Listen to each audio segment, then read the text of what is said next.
రైతేనేనా. ఎట్లుందన్న కాంగ్రెస్ వచ్చినాక? ఏందుందన్న వాడు చెప్పేది 6 గ్యారెంటీలు, అది ఏం కరెక్ట్ లేవన్నా. ఏదో బోక్ మాట చెప్పేసి ఏదో చెప్పుకుంటా పోతే అది కరెక్ట్ కాదన్న. అంటే నేను వచ్చిన తర్వాత రైతులకి రుణమాఫీ చేసినా, రైతు బంద్ చేసినా, రైతులు మళ్ళా ఓట్లేస్తారు, నేను 10 ఏళ్ళు ఉంటా అని అంటాడు. రుణమాఫీ లేదు, ఏం లేదు, తొక్క. వాడు వేస్టే. ఇంత చేసినా గానీ వేస్టే అన్న.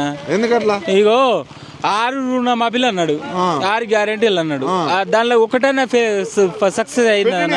చెప్పడానికే గొప్ప గాని చేయడం చేత కాదు. మొత్తానికి రేవంత్ రెడ్డి ప్రభుత్వంలో ఎట్లా ఉన్నారు రైతుల పరిస్థితి ఎట్లా ఉంది?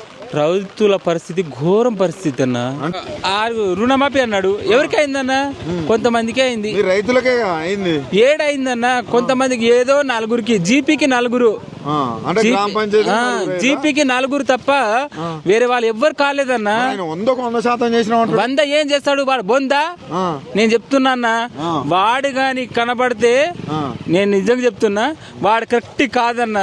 రాజకీయం అనేది తెలియదు వాడికి, రాజకీయం అనుకూలంగా లేదు వాడికి, రాజకీయం అనేది వాడికి తెలియదు. అట్లున్నాడు తన. ఏదో మళ్ళీ ఓటేసే పరిస్థితి ఉందానే వాడిక. ఇంకోసారి కేసీఆర్ దగ్గర వచ్చి ఏదో గుసగుసలు మాట్లాడుకుంటేనే ఏదన్నా ముందుకెళ్తాడు, లేకపోతే పాతి తొక్కేస్తారు. అంతేనా?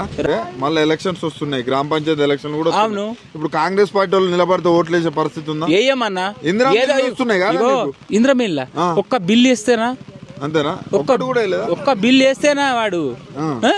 అదేదో నేనేమన్నా పక్కనే ఒక్కొనికి చేపించిన మా చిన్నమ్మలకు, వాళ్ళకి ఇప్పుడు దాకా ఒక బిల్లు లేదు, ఏం లేదు, మనం మసాం లేదు.